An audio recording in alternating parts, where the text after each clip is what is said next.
bulan Qamariyah pada tahun 1407 Hijriah dan 1408 Hijriah, serta 5 bulan pada tahun 1409 Hijriah, sesuai dengan dasar ilmu hisab yang dipakai para ahli falak.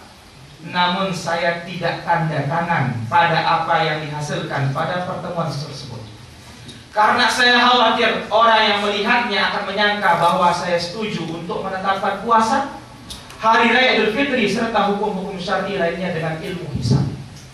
Dan saya telah memberikan pemahaman kepada para anggota pada pertemuan tersebut. Saya juga sudah menjelaskan bahwa menetapkan hilal dan hukum syar'i harus dengan ru'yah langsung atau dengan ikmal menyempurnakan 30 kali. Ya, berdasarkan dari sumul ru'yati wa fi'lul ru'yati. Ya, kemudian inna ummatun ummi la nahsib wa la naktub wa la nahsub. Kemudian beliau mengatakan, dan hadis-hadis yang semakna dengan ini sangat banyak. Adapun menyatukan kalender dengan ilmu hisab, maka tidak mengapa untuk digunakan dalam urusan administrasi atau keperluan semisalnya, untuk libur dan semisalnya.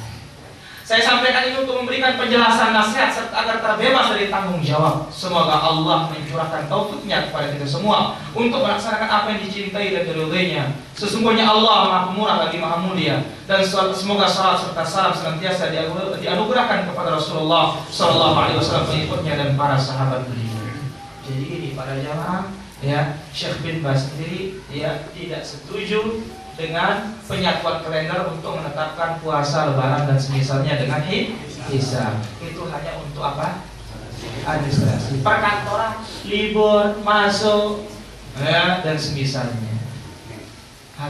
Maka ya di Mekah para jamaah sering terjadi. Pada waktu saya haji pertama dari Indonesia tahun 2008 kalau tidak salah, dalam kalender sudah ya, dalam kalender itu masih tanggal 8 atau tanggal 7 ya, langsung ada pengumuman bahwa hakikatnya tanggal 7 itu sudah tanggal 8 karena terlihat bulan begini. Jadi itu dia di sana pada ya. Makanya karena itu ya, salah seorang kibar ulama ya, Syekh Abdullah Al-Bassam ya rahimahullah taala membawakan dalam kitabnya ya Tawdihul Ahkam Syarah Bulughul Maram. Beliau membawakan juga ucapan Syekhul Islam Ibnu Taimiyah rahimahullah taala yang berkaitan dengan masalah hisab ini. Beliau mengatakan apa dalam masalah ini? Ar-ru'yah hiya al-mustanad asy-syar'i fi ahkam as-siyam wal ifthar. Ru'yah adalah sandaran syar'i dalam berbuka dan berpuasa. Wa annahu la ibrata bil hisab. Tidak bisa jadi patokan hisab itu. Wala yasihul iman 'alaih, tidak bisa menjadi patokan sama sekali. Bihal min al-ahwal, kapan saja tidak bisa. Qala Syekhul Islam Ibnu Taimiyah rahimahullah, Ibnu Taimiyah mengatakan, wala raiba, tidak diragukan. Annahu thabata bis sunnati shahihah, telah ditetapkan berdasarkan hadis yang sahih. Wa athar sahabat, dan atharnya para sahabat, annahu la yajuz i'timad ala hisabin nujum. Tidak boleh bersandar dengan hisabnya perbintangan. Wal mu'tamidu alaih, yang bersandar kepadanya, kama annahu dhallun fi syariah, dia sesat dalam agama, mubtadi'un fid din, ahli bid'ah dalam agama ini. Fa huwa mukhti'un fil aql, dia salah dalam akalnya, wa ilmul hisab, dan salah dalam ilmu hisab. Fa inna ulama al-hay'ah ya'rifun, ulama hisab mengetahui anna ru'yah la tanbadit bi amrin hisabi, namanya melihat bulan itu tidak bisa tepat dengan perhitungan. Fa innahu takhtalifu bi ikhtilaf irtifa'il makan wa khifadhihi, karena melihat bulan itu bergantung kepada tinggi dan rendahnya tempat dan yang lainnya. Baik. Saya nak bacanya ke dari hisabnya ulama itu. Kita cocok jadi ulama lalu kita baca dari dengan si menentang. Orang baru bisa menjadi ulama, orang bisa menjadi orang alim, dan orang bisa baru menjadi mufti. Coba lihat usulul fiqh. Ya, dalam usulul fiqh ya, min syurutil mufti, di antara syarat mufti itu apa? Alimun bil al-kamilul al, harus lengkap alatnya, bahasa Arabnya, nahwunya, sharafnya, balaghahnya. Kemudian apa? Usul fikihnya, harus tahu mana khilaf, mana ijma. Nah ini para jemaah. Ya. Sekarang tinggal apa? sok ilmu dah, ini tangan kayaknya nyulut cara Nabi ke atau nyulut cara India, Romawi, Persia, bekarang ini, suka itu. Yo, lalu umumnya aku nak aja inarak be apa rana ulama Indonesia ni nyalaang na. Walaupun itu orang kita ulama lain di Indonesia, orang kita ada besar kita, enggak kata dalam tempurung. Atau enggak saya kamu tidak ini orang kita tidak bisa dengan organisasi ini orang. Ya, nggak ada mana. Baik, kemudian masalah berikutnya. Masih ada waktu sedikit.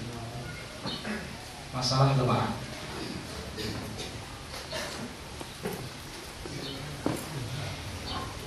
Puasa dan hari raya bersama pemerintah. Kewajiban taat kepada pemerintah berdasarkan ayat-ayat. Ya ayyuhalladzina amanu atiiullaha wa atiiur rasul wa ulil amri minkum.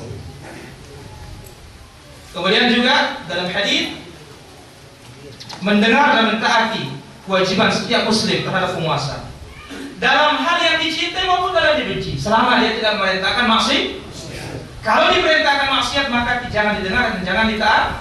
Dan banyak lagi dari itu. Khusus dalam masalah berpuasa dan hari raya. Baik. Kemudian, mengapa harus mengikuti penguasa? Di Indonesia masalah penetapan puasa dan hari raya ditetapkan oleh pemerintah diwakili oleh Departemen Agama, di mana mereka selalu mengirim utusan ke berbagai tempat untuk melaksanakan ru'yatul hilal. Lalu diadakan sidang isbat yang mengumpulkan ahli hisab dan ru'yah untuk menetapkan kapan mulai puasa dan hari raya. Keputusan pemerintah semacam hal ini wajib diikuti dan ditaati seluruh kaum muslim Indonesia, karena ini termasuk dalam ketaatan kepada ulil amri. Ada beberapa argumen yang kuat mendasari wajibnya mengikuti keputusan pemerintah setempat dalam masalah ini, yang bisa saya kelompokkan menjadi dua bagian. Pertama, dalil umum yang tadi. Kemudian dalil khusus berikut ini. Yang pertama, hadis yang diriwayatkan Imam Tirmidzi dan yang lainnya disahihkan oleh Imam Al-Albani rahimahullah taala. As-shaum yauma tasumun. Puasa itu hari ketika kalian berpuasa. Ketika orang banyak puasa. Aisyah radhiyallahu anha mengatakan dalam kitab Al-Mughni pada jilid yang keempat, ya, di sana dibawakan apa? Innamas shaum wal fitru ma'a imamil muslimin wa jama'atihim. Berpuasa, kemudian berbuka, berhari raya bersama pemimpin kaum muslimin dan kaum muslimin. Baik para jamaah. Ya. Taruhlah endak deman terima, ente deman terima masih ru'yah nu kaca ikmal no. Hisab. Endak ada baju lebaran. Endak ada juga salat dan. Wah, dengan hisab langgar lawan pemerintah. Mereka kan dua salat. Alur kesesaikan enggak? Dengan hisab ke hisab aku turun pemerintah lebaran beda kan? Enggak ada dua. Ya. Andai kata dia bela geraknya hisab, alur hisab lah. Lalu dia terima hadis sahih. Yang benar. Sekarang bengel dan bendera sekarang.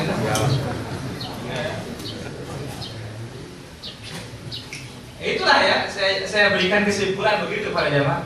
Ende diterima ru'yah dan ikmal masih tetap mempertahankan hisab, tidak tersalah si kedua. Lalu apa? Berangkat dari salah pertama, nyambung salah kedua.